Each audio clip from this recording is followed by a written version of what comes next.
We are honored this episode of Journey of an Aesthete podcast. I'm the host, MitchHampton, and we have a terrific, illustrious, prolific, brilliant filmmaker today on our show. One, Sasha Waters. And, one of the major reasons you're on this episode is because of Mary Oliver, because of this new film you've done on Saved by the Beauty of the World, which I have to say, I've watched it twice. Oh, nice. Thank you. It's a beautiful, beautiful film. It's everything that this kind of doc should be, I think, if you're going to make a doc on this subject. We could go into, if you mind going into the weeds, depths of it a little bit, into the reels, but just the shots of nature and the reflection upon her as a poet. I mean, I should say this is a film about Mary Oliver, who, it's kind of a big deal. I mean, she's a giant in 20th century poetry. She's like an Elizabeth Bishop or a Robert Frost or an Emerson or a Miles Davis. I mean, you film on a really, really, one of the giants, in poetry. But you've also made films on other artists I love, like Gary Winogrand. I have the Gary Winogrand book. So do you want to talk about, you could start wherever you want to start, about how this project came to be, this film, or anything that comes to your mind? Wait, you've frozen up. Uh-oh. Oh my gosh. Are you there? Okay, wait, you froze for a moment. No, we're good. Okay. Yes. So, well, first of all, thank you so much for having me on the podcast. I'm delighted to be here and to be speaking with you. That's the one. One question that has come up in relationship, to Gary Winogrand and Mary Oliver is how different they are, or how different they might seem as subjects, right? And so I think on the surface, that's true. Gary Winogrand is a photographer, he's a visual artist, but also his persona is very big and larger than life and brash and brusque. And, we have footage of him on the street photographing with his Leica, and he's kind of in people's faces and just a very large presence. Whereas Mary Oliver, was famously quite private and, rather almost shy, a little recessive, even though later in her life she did embrace her public persona. She still today is known as someone who's really private. And I think for a minute, because when I first read Oliver, it was actually some time ago. So it was actually before her, because I read her in the mid 80s. Oh, okay. That was when she won the Pulitzer, when she first became ascendant. That's right. But I did notice that she was becoming more of a celebrity and a public persona. But I didn't think at the time when this was happening, I didn't think anything of it. I thought, well, people just like her and she's reading. But I didn't know the backstory of whether that was difficult for her, I didn't know the nuances. And I tell you, continue. I didn't mean to. I'm just saying we all. No, it's fine. No, it's interesting. So she did. I mean, she talks about, there's very little footage of her just in existence, and we were very lucky to be able to have access to what does exist. And so there is a clip in the film where she talks about, in an interview, how she really didn't start to give public readings until she felt like she had her own voice. And she had been writing by that point for a really long time. So she doesn't really start to go out and read publicly until the early to mid 1980s. And then, of course, she wins the Pulitzer and she does get invited to give more readings. Yeah. But I think that's what's interesting to me, is that although they seem very different on the surface, Gary Winogrand and Mary Oliver, they actually shared certain qualities as artists. They were both absolute outsiders who were dedicated to their craft, and who, like, really and truly did not give a shit about the critical establishment. They just did not care. And I aspire to that. So I love that. Another male figure. Although I thought, of course, there's another male figure who's in some senses a little bit like Gary Winogrand, if I could put it this way, who's connected to Mary Oliver, which would surprise a lot of people, right? And that's Mary Oliver was a typist on for Norman Mailer, right? The executioner's Yes. So Mary Oliver and her partner Molly Cook both worked for Norman Mailer in the 1970s. They were friends and neighbors in Provincetown. Yeah, it's a P-Town connection, I guess, like John Waters. So, but go ahead. I didn't want to. So you said that people have noticed these similarities, a deeper spiritual. Well, I think there is this kind of deeper spiritual similarity, and why I'm attracted to them as subjects is that they're both they're both really dedicated to their craft, and that is why they make their art, why Mary writes and why Gary is a photographer. Yeah. That deep commitment to craft, that incredible self-discipline, I Yeah. think is really profound. It's really interesting that both of them describe themselves in different ways as wanting to become invisible. Mm. So they both almost like they want to recede behind the work and put the work out there Mm. first and foremost, as opposed to like our contemporary emphasis on persona or Oh, personality or, the influencer thing, right? Like they really are about the work. And I feel like we need more artists like that. So I think they were not perfect people, but they are both instructive models in that way. well, makes me think about. I learned a lot from your film. I always love when I watch any kind of film. It doesn't have to be a documentary. It could be a fiction or a feature film. When I learn things that I did not know, and I didn't know about the Norman Mailer connection. I didn't know, ignorant that I was, that she was friends with John Waters. Such Yes. unlikely. And then John Waters Yeah. said, this great, one of the inventors of his own style of concoction of his own style of filmmaking was taught beauty by Mary Oliver, taught to love poetry by Mary Oliver. That was incredible. I didn't know that. I know. And I love John in the film, and he tells so many great stories, and he's so dishy in a certain way. But at the very end of the film, we hear him say, I asked the question about Mary has this great line in one of her essays about biography and the black holes that are inevitable in biography. And so I read that quote. It's not in the film, but in the interview, I read this quote about black holes. And I said, what am I missing? Like, what stories, what did I not know to ask about? And John Waters says, if there were anything she wouldn't want me to tell you, I wouldn't tell you. And so I love that moment because you realize that John is also a very big personality, right? But he's also, like Mary, I think, a deeply private person.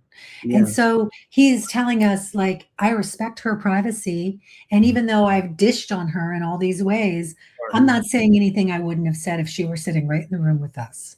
And I just think that it reminds us of the limits of biography, and it really is a testament to the deep intimacy of their friendship as well. well, also ethical. They have actually Yeah, ethical quality in that. What you just things that they have a closeness as people in sure. life, and it might connect to something Mary Oliver was about which she was adamant, is wanting to be known as a poet, as a Hmm. writer, rather than the identities. She was Yes.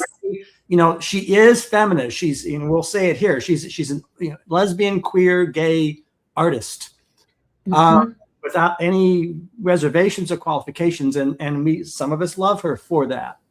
But at the end of the day, she's a poet, right? For her, it's about the poetry, I think, more than some of those other things. And you brought that out. Well, she also, this is not in the film, but this is, I had access to all of her letters, correspondence, fan mail, and so forth. And there's one letter where she's writing to her publisher, and she says quite explicitly, don't sell me, sell the book. Mm. Like, she is not interested in, which is so ironic because she's Mary Oliver. She's one of a kind. She is now in our collective imaginings a persona, but she is not interested No. in crafting a persona that is part of the marketing of her books. She doesn't care about the brand Mary Oliver. Right.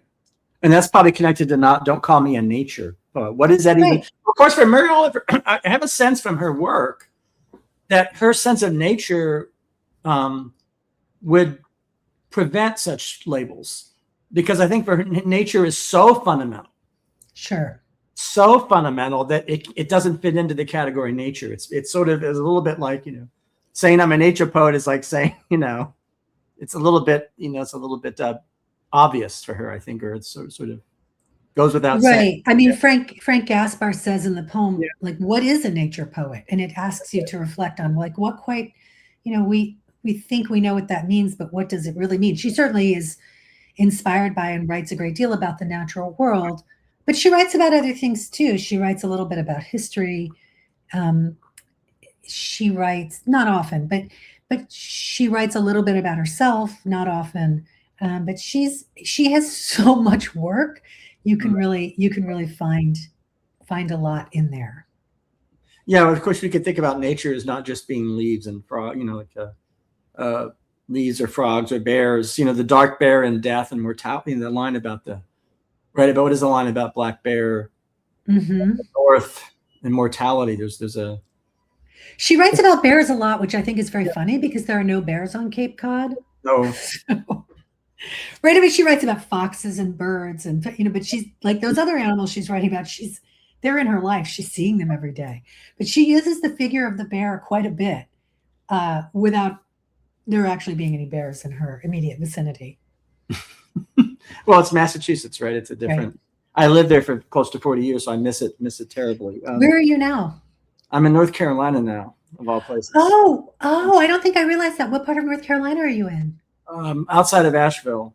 Okay. Oh, beautiful. That's great. I'm wondering if I've met you at the Brattle Theater. See, I'm wondering, so sometimes I've screened at the Brattle, but I've been to Boston. I have one of my best friend from grad school lives in Boston, and so I've been there. And of course, I went to Provincetown many times during the making of this film. Right. I think I may have gone to a screening of one of your films at the Brattle, I think. Okay. I don't know which one. It would have been some time ago in my memory. Yeah, Winogrand might have screened there, but I don't think I would have been there with it.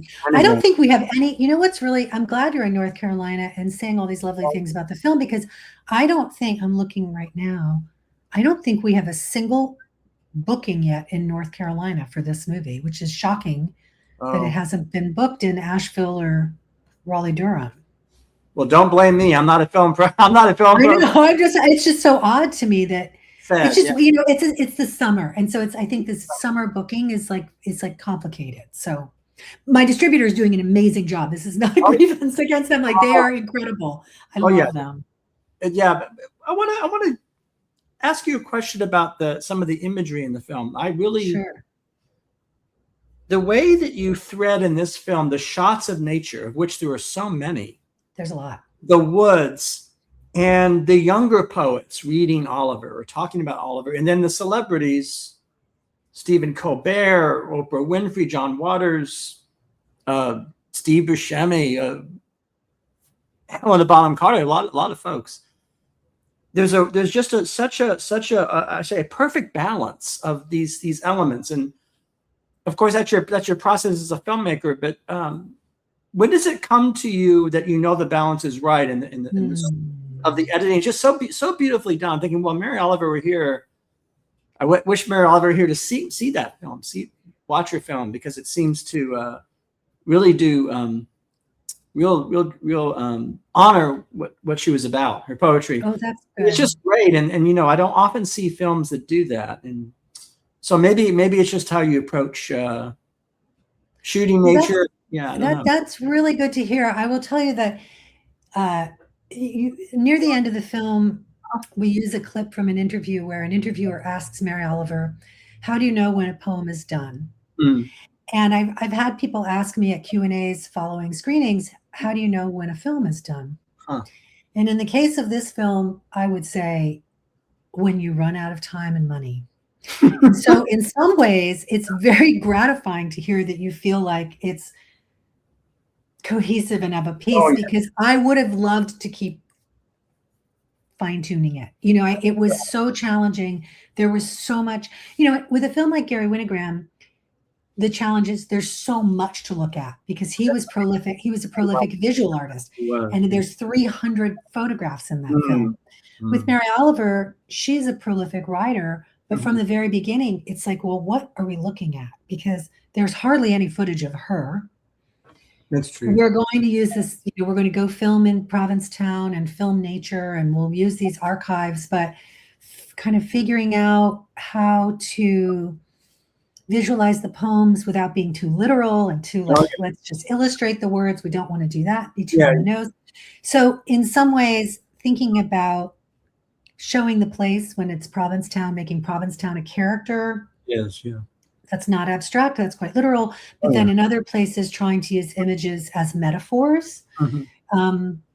All of that came into play. And it was just kind of working with a huge amount of original and archive footage. But I really could have kept going, and I ran out of time and money. So Well, that would, I guess that would have been if you had more. So you say if you had more money and time, it might be a 3-hour picture, a 2.5-hour picture. Oh, well, certainly. Well, no, there's a constraint on the length because of the broadcast. So The podcast, I right? mean, certainly, no, there is like the fantasy, like, I've said this before, like there is the fantasy 4-hour version, right? I mean, I feel like, look, if there can be a 5-hour film about Billy Joel and a 4-hour film about Pee Wee Herman, there could certainly be a 4 or 5-hour film about Mary Oliver. Her life is fascinating. There's so many poems. Certainly worthy. I hope someone someday down the road makes that film. So Huh. we couldn't do that. So we were constrained by and there are 2 versions of the film. So the version you've seen is the theatrical version that's 90 minutes. For broadcast on American Masters, we were constrained to 81 minutes. Oh, so wow. the film is, I know it's shorter. So there's that. I think the question of time is just more time on the edit, making sure that every single visual is exactly what it needs to be. But I think we got it. I think we were pretty close. So I'm glad. Yeah. And again, it is a mix of original footage, things from our wonderful archive producers found. And then I'm also a big collector of other people's home movies. So I have my own personal huge collection. Here I have a visual aid, like, oh, there we go. There we go. So 16 millimeter, 8 millimeter. I collect a lot of footage just on my own. Sasha, are you a fan of Home Movie Day? Oh yeah, I love Home Movie Day. Yeah, so you take, I imagine you take part in that. Yeah, I haven't done it in a long time, but I have done it before. Yeah, it was a big thing in Boston. We had the Home Movie Day, and so yeah, for sure. Are there things about Mary Oliver's life that you learned? I mean, it could be darker things, like the suffering in her family, of course, and that, or it could be more, I don't know, more prosaic or more that you did not know, that you like, why? Sure. That you learned. There were a lot of things, and not all that we could get into the film, for sure. I mean, one thing I found really fascinating about Mary Oliver is that, and I called Lindsay, her biographer, to ask her about this. Like, when you're like, so she doesn't leave diaries, extensive diaries, right? But there's a lot of correspondence, letters throughout her life that she both wrote and that were sent to her.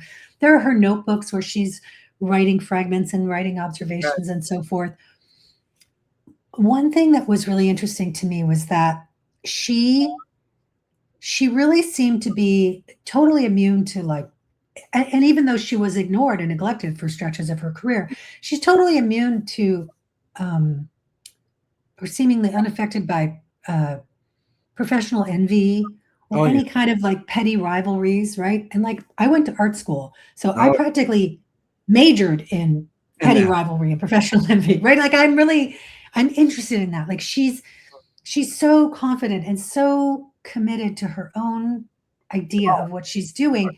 She just really genuinely doesn't care. And so that was really interesting to me. And something that Lindsay said, she does think about ambition and legacy, and it's in the work, And so if you look at the poems, that's where you find her grappling with those things.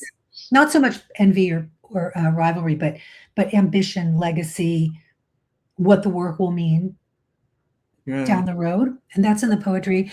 And then there were other biographical details. I mean, so for example, we didn't include this in the film because we just didn't have enough people talking about it. But Mary, you do see this in 2 photographs. Mary Oliver had an older sister who she was totally, totally estranged from for her entire adult life. I mean, she really had no relationship with this sister at all. And it's very unclear why. I mean, I think Lindsay Whalen, her biographer, really didn't have very much to say about it. I'm hoping that when Lindsay's written biography of Mary comes out, that there is more in there, because it's a mystery. I think, Mary Oliver at one point in an interview with Coleman Barks tells us to love the mystery. And I think, her work reminds us of that, but also her life story reminds us, like, we can't know everything, so we just have to embrace the mystery sometimes. Well, the desire to know, of course, is human, and it's certainly a desire among biographers and art critics and historians. What do you think of Mary Oliver in context of the 20th century and the kind of, I want to say, the sort of austere modernist anti-romantic strains that did dominate, not totally, but did dominate a lot of, for some of us, not always for the better, dominate a lot of 20th century poetry. Sure. That's interesting, right? Because there's some of that discussion about the, Mary Oliver is considered uncool because she's insufficiently modernist or she's too romantic, as if romantic is a term of abuse, but by some people, it's like not something you want. And then you have someone like John Waters who embraces Mary Oliver's poem. He's making really outrageous films of sex and violence and camp. So it shows that there's a kind of I guess there's a disconnection a little bit between how artists look at things, like Waters or like Mary Oliver, and how sort of other folks look at things. Sure. And it's interesting, isn't it? I mean, again, in the 4-hour Mary Oliver film, I would have dived into that. I'm really interested in like those questions around, modernism versus romanticism, or the ascendancy and then decline of the confessional poets. But that kind of stuff can be a little inside baseball. And I'll tell you that when the Winogrand film was done, the one criticism of that film, there were more than one, but this was the one I agreed with. One criticism of the Winogrand film was that it was sometimes a little too academic, that it could get a little bit into like nuances of like photography, aesthetics, history, etc. They were like a little too much for a general audience. And I really wanted to avoid that with Mary Oliver, even though that's where my own impulse is to like kind of nerd out on the poetry nitty gritty. So we didn't get into that, but it's something I think about. And in particular, I lived in Iowa City for 12 years. Wow. From 2000 to the end of 2012. And that is sort of like ground zero of modernist language poetry. I mean, I'm not even joking. People think I'm joking when I say this. Like, if you had any Mary Oliver or Sharon Olds or, God forbid, Billy Collins on your bookshelf, you better put it way up high. Yeah, no one's like if any, you know what I mean? If any poets are coming over to your party, because no, that is like you will be judged very negatively. So it's funny now that I have a whole week-long screening in Iowa City in July, and I can't wait to go. And Danica Kelly, who I love, is in the film. And it's a little bit, it's a little bit like Richard Poirier, great critic, because he's a critic that taught, said Robert Frost is okay. Don't Robert Frost might be better than T.S. Eliot. You look into so there is some precedence for people. Sure. Liking and loving a Sharon Olds or a Mary Oliver, it's not, but it's always been kind of a minority because, as you said, the domination of these schools, these. But I think it's a pendulum, and I think the pendulum has just swung the other way. And I think part of that is because, like Gabrielle Calvo-Carresi says in the film, like people were not teaching Mary Oliver, but some people were. Mark Doty, who is in the film, taught at Iowa, taught at Columbia, taught at NYU, taught at Sarah Lawrence.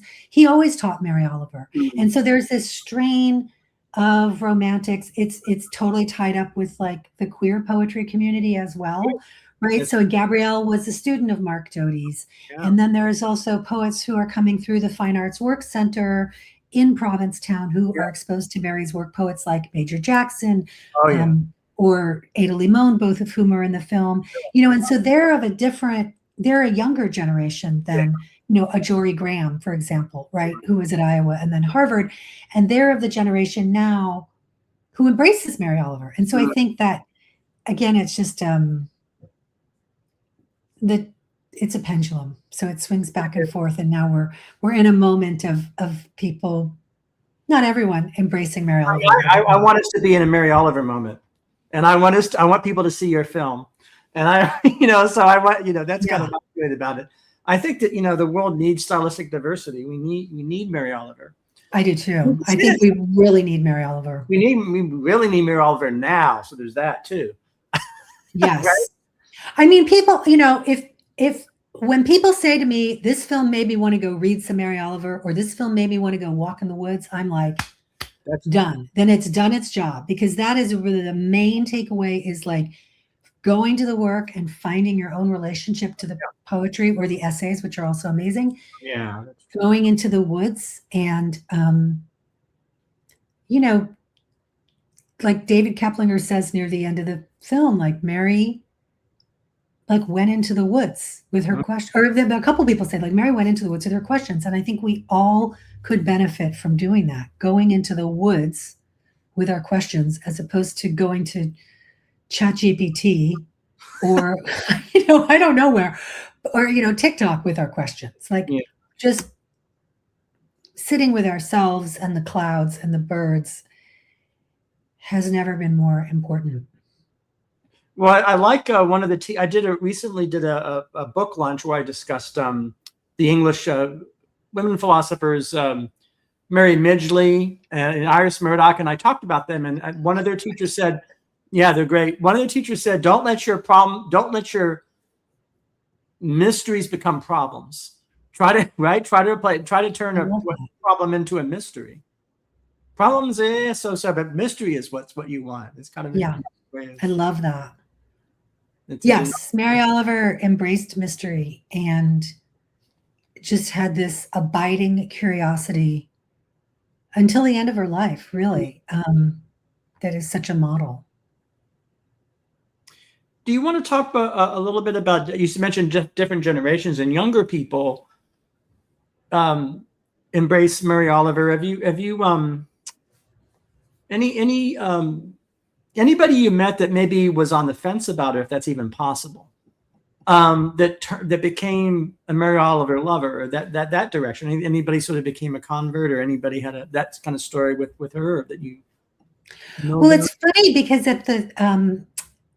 at a few, I've gone to a lot of, the film premiered at the True False Film Festival in early March. And so since that time, I've traveled with it some to festivals. I would love to go to every single festival screening, but I haven't been able to. But at a number of festival screenings, people have come up to me and said, I didn't know anything about Mary Oliver. I don't know her poetry, but now I'm really inspired to go read her. And I love this, but I also try to ask, like, well, what made you come to the screening if you didn't know about Mary Oliver?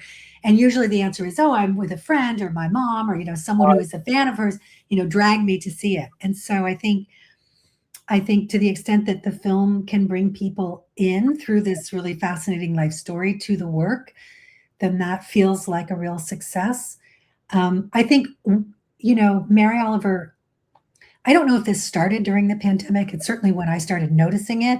Mary Oliver is really huge on TikTok and Instagram. Oh, interesting. And so we use a little bit of TikTok in the film to convey that. But if you were to go on TikTok and look up Mary Oliver Wild Geese, you would find a whole world of people reciting the poems and also showing their wild geese tattoos. And so, and Instagram too is a space where her quotes and so on and so forth circulate quite a bit. And we wanted to capture that love of her from the next generation, from younger people. But I really didn't want to use a lot of TikTok or Instagram because that visual aesthetic and discourse is already in our lives too much, right? And so one of the things we do in the film is I found these letters that were written to her by a group of 8th graders at the Santa Barbara Middle School. And I went and found those lovely young people, they're now in college, and brought them together to read their letters in the film. And so that was one way that we wanted to kind of use a different approach to communicate how popular she is with younger people. I love the way you photograph individual people. As a documentary filmmaker, like Colbert comes on screen, Oprah, and the way it's your technique of full on, it's really beautifully done. Well, the Oprah I can't take credit for, because with Oprah, when she's in a film, you just tell her what you want and her team does it. You know what I mean? So her team at Harpo actually filmed that and sent it to me, which was true of the Jesse Wells footage as well. Everything else, I had incredible cinematographers. Yeah. Particularly 2 former students of mine who are based here in Richmond, who shot the majority of the interviews, and they just did a great job. And then we did. I wanted to film. With a number of the readings, you'll notice that people are standing up. So yes. Stephen Colbert is standing, Steve Buscemi is standing, Lucy Dacus is standing. Okay. That was something I actually stole from Werner Herzog. I teach I teach it. I teach at Virginia Commonwealth University in Richmond. I teach at the School of the Arts. And I had been teaching a couple years ago, I was teaching an advanced documentary class, and I was showing a clip from Grizzly Man. And I noticed how often he films interviews when people are standing. And I was like, oh, this is really cool. Like nobody else does this. And this is so interesting that he does this. And so I stole it from Herzog. Who are some of your other favorite filmmakers? I used to be friends with John Givito. I mean, there's a whole. Oh, I like John Givito. I know him a little bit from. I have a really good friend who's at Emerson and conference and festival circuits. But I mean, he comes to mind. Well, the first filmmaker I ever. Oh wait, you were starting to freeze up there a little bit. Can you say that again? No, I was asking who some of your other favorite filmmakers. You mentioned Herzog and Grizzly Man, which is an amazing picture, but others that you I love Herzog. You, that you think this is one of Fred Wiseman. I don't know. I like Fred Wiseman. I mean, listen, the first filmmaker I ever worked for was the incredible documentary filmmaker Barbara Koppel, the only woman and the only documentary filmmaker to win the Oscar twice. I worked on. I met her when I was waiting tables in Soho in the early 1990s. And I started to work. That's amazing. I did. She had just finished American Dream, one of the all-time great documentaries, which I still teach. Oh yeah. And I worked on a film about Mike Tyson. Yeah. And I was friends with many people who were. I mean, I saw her like as recently as a few years ago. I mean, she's a really important filmmaker for me, for sure. And Wiseman, I mean, one of the things that's kind of ironic, you know, my love of documentary really comes from this love of observational cinema, like this direct cinema immersive experience that you get from Wiseman, that you get from much of Barbara Koppel. Yeah. But I don't make films like that. Yeah, you don't. Like, I mean, I love that and I admire it, but I've never been able to work like that really. So, you know, I like a lot of experimental and avant-garde filmmakers. One of the things I tried to do in the Mary Oliver film was use footage by filmmakers who I love. So there's a clip by a filmmaker named Gunvar Nelson. I love Gunvar Nelson. There's a clip by the Canadian feminist filmmaker Joyce Wyland. So I'm trying to get some of that history in there as well. That's it. There was an overlap in our, because I'm into some of those, you know, avant-garde and experimental. That's it. There's an overlap between some documentary work and Gunvar Nelson. Sure. And I think someone like Agnes Varda has a foot in both worlds, right? And so I'm really, I mean, in terms of contemporary filmmakers, Lynn Sachs or Sue Friedrich, they're maybe a little more known on the kind of avant-garde experimental side, but they've certainly made very ambitious, powerful documentary work. So, and, you know, Lynn was my professor many years ago, so I'm kind of thinking about that legacy as well. There's something innately beautiful about film the way that you're doing it, though, because you decide, I'm going to put in these shots of the woods, say, or the things we see, the animals and the tree and some of these things, and then back to the human poetry, you know, it's back beautifully. There's putting that into your film can only be done, I guess I'm saying, in the way that you're doing it. It would not work in another. It just wouldn't work in an observational or Wiseman style. Right. It has to be the way. So sometimes a film has to be in the style that it's in. You know, it's kind of yes.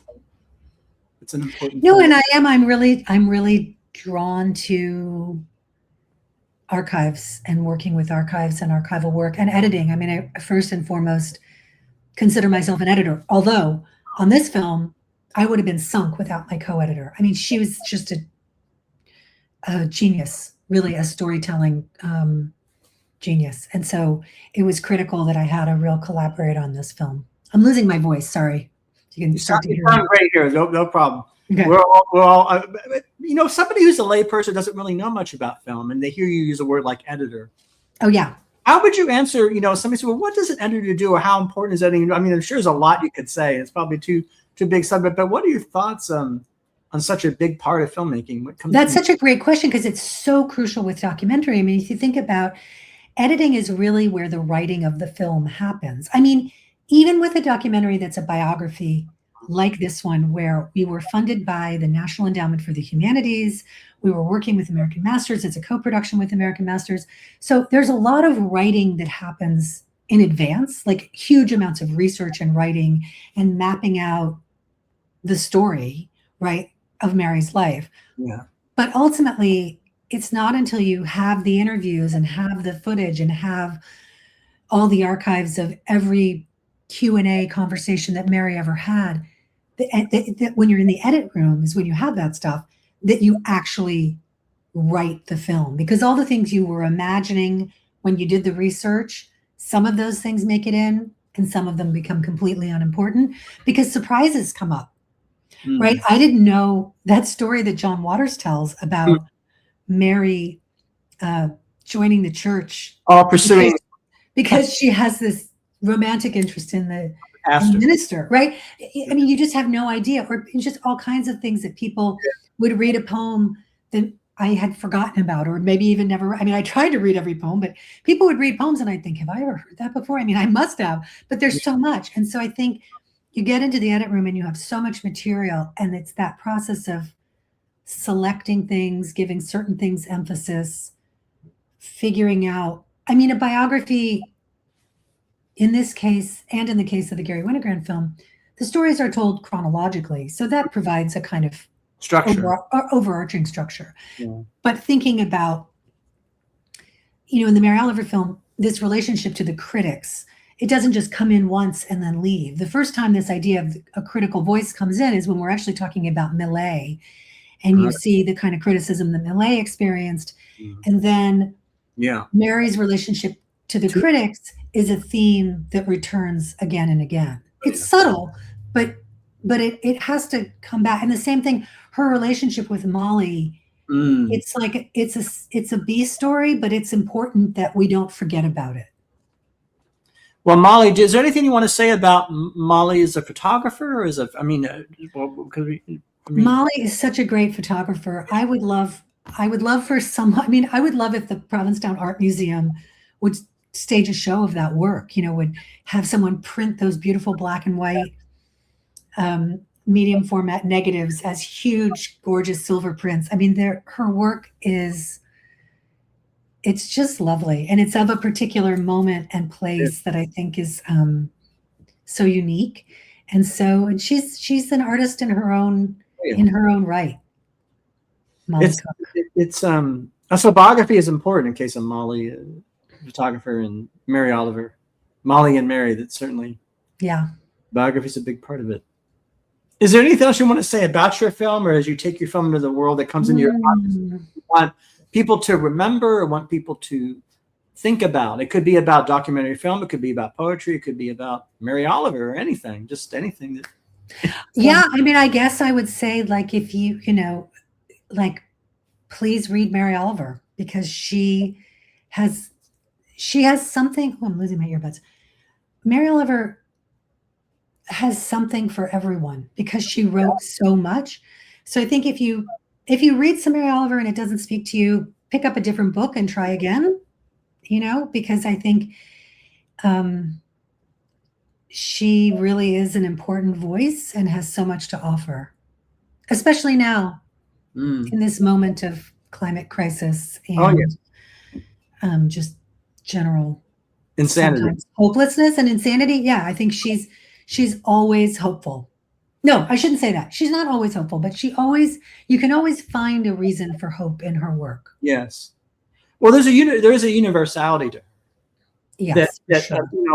I've often never thought that universality is something that people are a little bit afraid of, or there's maybe cliches around it. But sometimes artists are universal.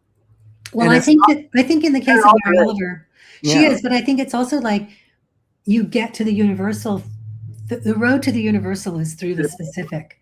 These very, very specific, highly detailed observations. Like, it's the more specific you are, the more universal the work will be. And I think we see that in Mary Oliver, the kind of attention to detail and attention to the world brings us into a space that anyone can access, which is beautiful. Well, congratulations on this film, Sasha. Thank you. Thank you so much for having me and for this great conversation. And I hope everybody sees your film and reads Mary Oliver. Yes, me too. And thank you immensely. Yeah, thank you so much. And keep me posted. Yes. Okay.